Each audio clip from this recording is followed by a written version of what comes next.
Good morning students, welcome back to botany class. पिछले कुछ videos हम साइकस के देख रहे हैं और हमने मेल और फीमेल गैमेटोफाइट के बारे में अध्ययन किया और पिछले वीडियो में फर्टिलाइजेशन के बारे में भी हमने पढ़ा। तो फर्टिलाइजेशन जब हो गया है तो नया प्लांट जनरेट होगा और एम्ब्रियो फॉर्म होगा और एम्ब्रियो से नया प्लांट फॉर्म होगा और जो प्लांट फॉर्म होगा वह स्पोरोफिटिक प्लांट होगा, क्योंकि फर्टिलाइजेशन के बाद जो स्ट्रक्चर बनता है जाइगोट या ऊस्पोर वह डिप्लॉयड स्ट्रक्चर होता है। तो एम्ब्रियो फॉर्म होगा और सीड भी साथ साथ में फॉर्म होगा। एम्ब्रियोजेनी में हम देखते हैं सबसे पहले कि फर्टिलाइजेशन जब हुआ तो जाइगोट फॉर्म हुआ या ऊस्पोर जो फॉर्म हुआ, एक तरीके से वह फर्स्ट सेल है नेक्स्ट स्पोरोफिटिक जनरेशन का। जाइगोट जो है उसके अंदर डेंस साइटोप्लाज्म होता है और लार्ज न्यूक्लियस होता है और वो साइज़ के अंदर एनलार्ज होता है और फाइनली एम्ब्रियो फॉर्म करता है। और ये जो प्रोसेस है जाइगोट से एम्ब्रियो का बनना, इसमें करीब 1 साल तक का यूटिलाइजेशन हो जाता है। तो सबसे पहले इसमें क्या होता है कि द न्यूक्लियस जो है it moves at the base, nucleus base की तरफ आता है और फ्री न्यूक्लियर डिवीजन करना शुरू कर देता है। फ्री न्यूक्लियर डिवीजन करके करीब 256 फ्री न्यूक्लियाइज बन जाते हैं इसके अंदर। और फिर जब ऐसा होता है तो न्यूक्लियाई और साइटोप्लाज्म जो है सेंट्रल रीजन के वो डिसऑर्गेनाइज होना शुरू कर देते हैं और इसमें बीच में सेंट्रल वैक्यूल फॉर्म हो जाता है। धीरे धीरे जो न्यूक्लियस फॉर्म हुए थे उनके अंदर भी वॉल फॉर्मेशन शुरू हो जाता है बेस से ऊपर की तरफ में अपर साइड अंदर, और एक मास ऑफ सेल्स फॉर्म हो जाता है। और ये जो मास ऑफ सेल्स है इसको हम कहते हैं प्रो एम्ब्रियो, जो कि मेरिस्टेमेटिक होता है। मेरिस्टेमेटिक से मतलब जिसमें कि कैपेसिटी होती है डिवीजन की, जो कि डिवाइड कर सके। तो प्रो एम्ब्रियो फॉर्म हो गया और उसमें मेरिस्टेमेटिक एक्टिविटी होती है। कुछ एक जो न्यूक्लियस हैं अपर रीजन के वो विदाउट सेल वॉल ही रहते हैं, मतलब फ्री न्यूक्लियर डिवीजन का एक ऊपर का पोर्शन जो है वो सिर्फ न्यूक्लियस का ही होता है, उसमें वॉल फॉर्मेशन नहीं होता। तो हमने क्या पढ़ा कि जो ऊस्पोर फॉर्म हुआ उस ऊस्पोर के अंदर फ्री न्यूक्लियर डिवीजन शुरू हो गया। फिर उसमें कुछ सेल्स बीच में जो कुछ न्यूक्लियस था, सेल नहीं कुछ न्यूक्लियाई थे, साइटोप्लाज्म था, वो डिसऑर्गेनाइज हो गया और उसमें ओव्यूल फॉर्म हो गया, वैक्यूल फॉर्म हो गया, sorry not ovule, vacuole form हो गया। और नीचे जो सेल्स थे उनके अंदर यहाँ पर सेल वॉल फॉर्मेशन स्टार्ट हो गई और सेल वॉल फॉर्मेशन शुरू होने से एक मास ऑफ सेल बन गया जिसको कि हम प्रो एम्ब्रियो कहते हैं। और ये प्रो एम्ब्रियो जो है इसमें ऊपर कुछ सेल्स होते हैं वह सेल वॉल के विदाउट ही होते हैं, मतलब फ्री न्यूक्लियर स्ट्रक्चर आपको ऊपर की तरफ में दिखाई देता है। अब आते हैं हम कि ये जो प्रो एम्ब्रियो बनता है इसमें ये डिफ्रेंशिएट हो जाता है 3 रीजन्स के अंदर। एक है सबसे ऊपर वाला रीजन जिसको कि हॉस्टोरियल जोन कहते हैं, जो कि माइक्रोपाइल के साइड में होता है। बीच का रीजन मिडिल जोन कहलाता है जो कि सस्पेंसर जोन है। और सबसे नीचे जो जोन है वो है एम्ब्रियोनल जोन। आप चित्र में भी आप देख सकते हैं कि ये आपका ऊस्पोर है। ऊस्पोर में पहले फ्री न्यूक्लियर डिवीजन शुरू हुआ, फिर उसके बाद इसमें वैक्यूल फॉर्म हो गया, फिर ये डिफ्रेंशिएट आउट हुआ, 3 भागों में बंटा। ऊपर वाला ये हॉस्टोरियल रीजन कहलाएगा जो कि माइक्रोपाइल की तरफ में है, बीच वाला सस्पेंसर रीजन कहलाएगा और सबसे नीचे बेसल रीजन है वो एम्ब्रियोनल रीजन कहलाएगा। तो जो फ्री न्यूक्लियर रीजन है, ये देखिए आप, फ्री न्यूक्लियर रीजन है, ये सस्पेंसर रीजन है, ये एम्ब्रियोनल रीजन है। इस तरीके से ग्रोथ होते होते इस तरीके का स्ट्रक्चर बनेगा। हम आगे देखते हैं क्या है स्ट्रक्चर में, फिर हम इसे देखेंगे। तो हॉस्टोरियल जोन से मतलब होता है ऐसी जोन जो कि एब्जॉर्ब कर सके न्यूट्रिशन। तो ये एक तरीके से न्यूट्रिशन एब्जॉर्ब करने के लिए होता है। सस्पेंसर जोन जो है वो इलोंगेट होती है और स्पाइरली कॉइल्ड हो जाती है और पुश करती है एम्ब्रियो को एंडोस्पर्म की तरफ ताकि वह फूड एब्जॉर्ब कर सके एम्ब्रियो के लिए। एम्ब्रियोनल जोन जो है वो डिफ्रेंशिएट आउट होगी और एम्ब्रियो फॉर्म करेगी। और ये एम्ब्रियो जो फॉर्म करेगी उसमें वो डिफ्रेंशिएट करती है 2 कॉटलीडन्स में, लेकिन सर्सिन एलिस में आपको 3 दिखाई देते हैं। तो इस तरीके से तीनों का अपना अपना रोल है। हॉस्टोरियल जोन जो है वो एब्जॉर्प्शन का काम करती है, न्यूट्रिशन को एब्जॉर्ब करती है। सस्पेंसर जोन जो है वह इलोंगेट होती है और प्लांट के एम्ब्रियो को एक तरीके से पुश करती है फूड कंटेनिंग जोन में, जो कि एंडोस्पर्म है। और एम्ब्रियोनल जोन जो है वो डिफ्रेंशिएट आउट होती है और कॉटलीडॉन्स बनाती है। तो इस तरीके से हर एक जो रीज़न है उसका एक अपना अपना रोल यहाँ पर निश्चित होता है। अब जो कॉटलीडन्स बन गए हैं वहाँ पर प्लूम्यूल फॉर्म होगा, प्लूम्यूल डिफ्रेंशिएट होगा। A plumule is differentiated in between cotyledonary depression. जो कॉटलीडन्स का एक बीच में खड्डा जैसा होता है, ग्रूव जैसा होता है, उसके अंदर प्लूम्यूल जो है वह फॉर्म होता है। Embryonal part lying below the cotyledonary attachment is hypocotyl. ये अगर आप कॉटलीडन्स देखते हैं तो कॉटलीडन्स के अंदर नीचे का हिस्सा अगर इसमें दिखेगा तो मैं आपको बताती हूँ। इसमें आप देखिए ये तो है सस्पेंसर, ये आपका हो गया हॉस्टोरियल रीजन, ये हो गया एम्ब्रियोनिक रीजन। अब इसमें ये 2 कॉटलीडन्स तो दिखा रखे हैं, रीजन नहीं दिखा रखा। यहाँ सीक आपको बिल्कुल बीच के अंदर कहीं पर ये हाइपोकोटाइल वाला रीजन जहाँ अटैच होते हैं कॉटलीडन्स, वो जो रीजन है that is known as hypocotyl. तो रेडिकल जो है वो डिफ्रेंशिएट होगा बेस से। हाइपोकोटाइल का जो बेस है उस पर रेडिकल बनेगा। रेडिकल जो है वो प्रोटेक्टेड रहता है किससे? एक कवरिंग से, जिसको कहते हैं कोलियोराइजा, जो कि प्रोटेक्ट करता है रेडिकल को। अब रेडिकल जो है वह रूट बनाता है और प्लूम्यूल जो है वह शूट बनाता है। आपको पता होगा ये चीज़ कि प्लूम्यूल शूट बनाएगा और रेडिकल जो है वह रूट बनाएगा। तो इतना डिफ्रेंसिएशन यहाँ पर हो जाता है। अब हम देखते हैं कि अब ये जो मैच्योर एक तरीके से ओव्यूल हो गया है, ये जिसमें फर्टिलाइजेशन हो गया है, एम्ब्रियो का डेवलपमेंट हो गया है, तो इस तरीके का जो स्ट्रक्चर है वह एक तरीके से सीड में ये परिवर्तित हो गया है। तो अब सीड जो है वो उसके अंदर क्या क्या चीज़ें आपको दिखाई देती हैं या स्ट्रक्चर कैसा होता है सीड का, उसका हम डिस्कशन करेंगे यहाँ पे। तो बहुत सारी आर्किगोनियाज बनती हैं इसके अंदर साइकस के ओव्यूल में, और बहुत सारे जाइगोट भी फॉर्म करेगी वो। ऑब्वियस है कि कई सारी आर्किगोनियाज हैं, कई सारे मेल गैमेट आए, बहुत सारे जाइगोट फॉर्म हुए। और लेकिन ये जो जाइगोट है वो इनिशियली डेवलप होते हैं, लेकिन यूजुअली एक ही एम्ब्रियो जो है वो मैच्योरिटी तक रीच आउट होता है। तो कहने का मतलब सीड के अंदर एक ही एम्ब्रियो पाया जाता है। तो इस तरीके से तो स्ट्रक्चर अगर हम देखते हैं सीड का, तो फर्टिलाइजेशन के बाद ओव्यूल जो है it is transformed into seed. तो एक तरीके से हम ये बोल सकते हैं कि मैच्योर ओव्यूल इज़ सीड।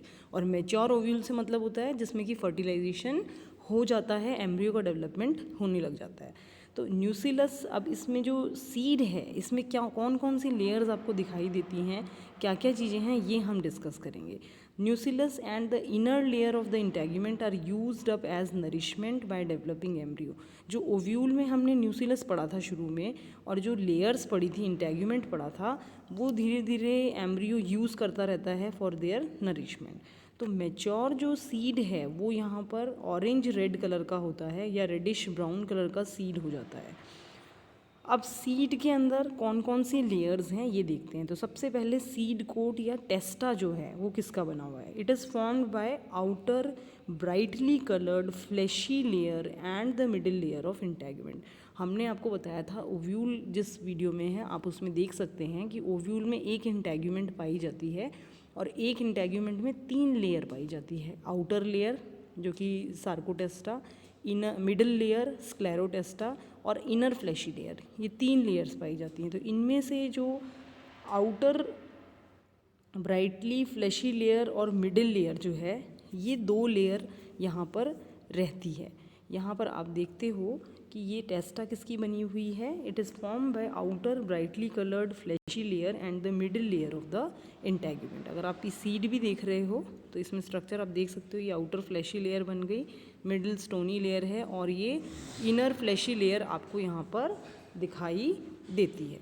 अब ये कॉटलीडन्स आप देख रहे हो, एम्ब्रियो के अंदर ये कॉटलीडन्स फॉर्म हो गए हैं, और कॉटलीडन्स जो हैं वो उसके अंदर आप देख रहे हैं कि एंडोस्पर्म जो है उसके अंदर कॉटलीडन्स फॉर्म हुए हैं, और एम्ब्रियो जो है उसके ऊपर सस्पेंसर सेल्स भी हैं, क्योंकि सस्पेंसर जो है वो एक तरीके से एम्ब्रियो को पुश करेगा एंडोस्पर्म के अंदर। तो ये आपको यहाँ पर दिखाई दे रहा है। तो हमने सबसे पहले देखा सीड कोट या टेस्टा क्या है। तो सीड कोट या टेस्टा जो है वो outer brightly coloured fleshy layers हैं और मिडिल लेयर है इंटेगुमेंट की।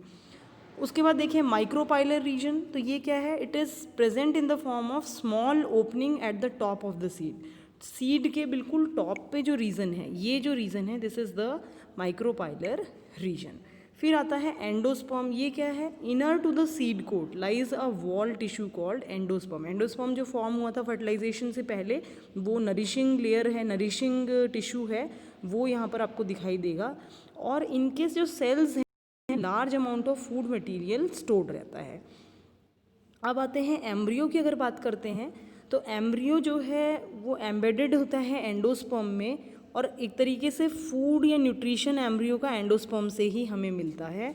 और एम्ब्रियो जो है उसमें 2 कॉटलीडन्स होते हैं, 2 कॉटलीडन्स यहाँ पर आपको दिखते हैं।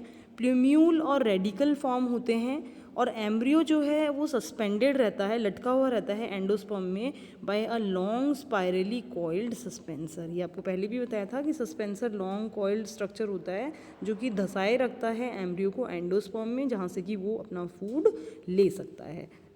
तो आप एक तरीके से कह सकते हो कि जो मैच्योर सीड होता है साइकस का, उसमें आपको 3 जनरेशन्स दिखाई देती है। कैसे?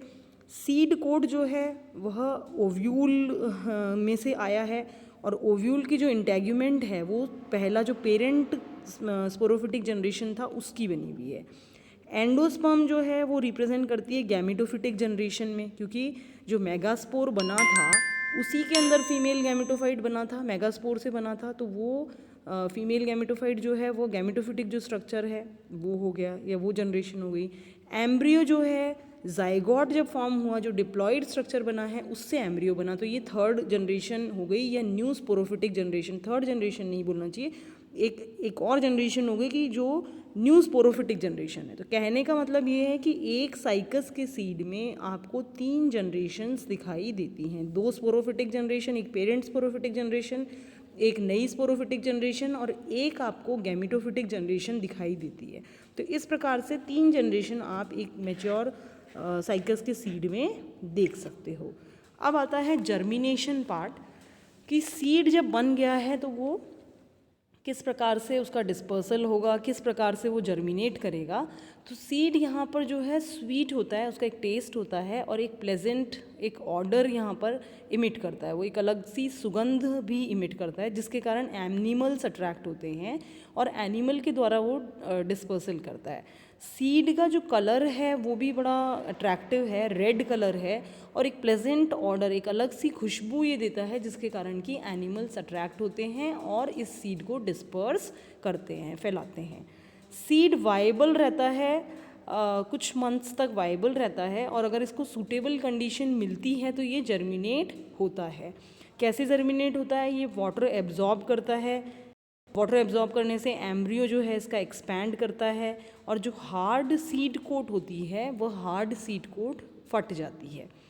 हार्ड सीड कोट फटने से क्या होता है कि जो कोलियोराइजा बाहर निकलता है, कोलियोराइजा क्या था? प्रोटेक्टिव कवरिंग थी जो कि ढके हुए थी रेडिकल को, ये भी प्रोट्रूड आउट होती है, बाहर निकलती है, और जो रेडिकल है वो फिर ग्रो करता है नीचे की तरफ में, और जब रेडिकल नीचे की तरफ में ग्रो करता है तो रूट का फॉर्मेशन होता है। और यहाँ पर मैंने आपको शुरू में ही बताया था कि जो प्लांट है इसमें टैप रूट सिस्टम पाया जाता है, तो टैप रूट जो है वो फॉर्म हो जाती है। कॉटलीडन्स जो हैं वो बाहर नहीं आती हैं सीड कोड से, पर वो एब्जॉर्ब करती हैं फूड एंडोस्पर्म से ही for the growing embryo. Cotyledons food absorb करेंगी एम्ब्रियो के लिए एंडोस्पर्म से, लेकिन बाहर नहीं आती हैं।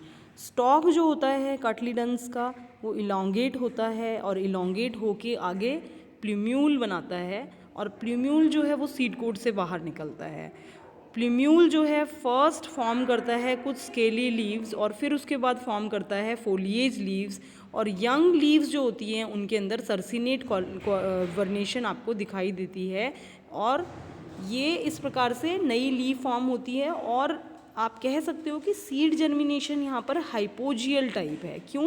क्योंकि कॉटलीडन्स जो हैं वो अंडरग्राउंड होते हैं, एनक्लोज्ड होते हैं फीमेल प्रोथैलस में या एंडोस्पर्म में, बाहर नहीं निकलते, एक्सपोज आउट नहीं होते। तो जब वो एक्सपोज आउट नहीं होते हैं तो आप उनको कह सकते हो कि ये जो जर्मिनेशन है this is hypogeal type of germination. तो अगर हम सीड जर्मिनेशन अगर यहाँ देखते हैं तो आप देखिए ये कॉटलीडन्स हैं, कॉटलीडन से यहाँ पर प्रोट्रूड आउट हो रही है primary root, first secondary leaf निकल रही है, ये आप देख सकते हो, ये रेडिकल से यहाँ पर रूट फॉर्मेशन हो रहा है और ये यहाँ से प्ल्यूम्यूल जो कि शूट फॉर्मेशन करता है, ये कॉटलीडॉन्स है, ये निकल रहा है।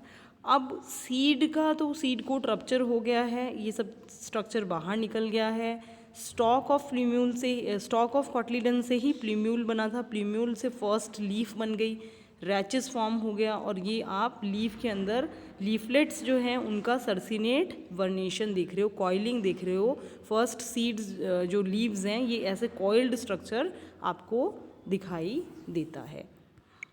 तो थैंक यू सो मच। यहाँ पर हमने इस वीडियो में कंप्लीट किया है कि किस प्रकार से एम्ब्रियो फॉर्म होता है जाइगोट से और किस प्रकार से एम्ब्रियो फॉर्म होने से वो किस प्रकार से उसका डेवलपमेंट होता है, प्रो एम्ब्रियो बनता है, हॉस्टोरियल जोन बनाता है, सस्पेंसर बनाता है, एम्ब्रियोनल जोन बनाता है, फिर उसमें एम्ब्रियो फॉर्म होता है और फिर किस प्रकार से सीड फॉर्मेशन होता है।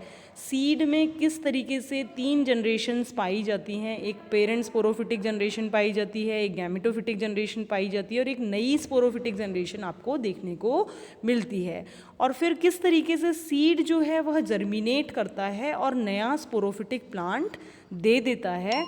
और सीड जर्मिनेशन जो है वो हाइपोजियल कहलाता है क्योंकि वह एक्सपोज आउट, कॉटलीडन्स यहाँ पर एक्सपोज आउट नहीं होते हैं। Thank you so much. आशा करती हूँ आपको ये वीडियो समझ में आया होगा। आप बुक से भी कंसल्ट करिए, नहीं समझ में आता तो आप मुझसे मेल कर सकते हैं, व्हाट्सएप कर सकते हैं या फिर आप कमेंट बॉक्स में लिखकर भी प्रश्न पूछ सकते हैं। बहुत बहुत धन्यवाद।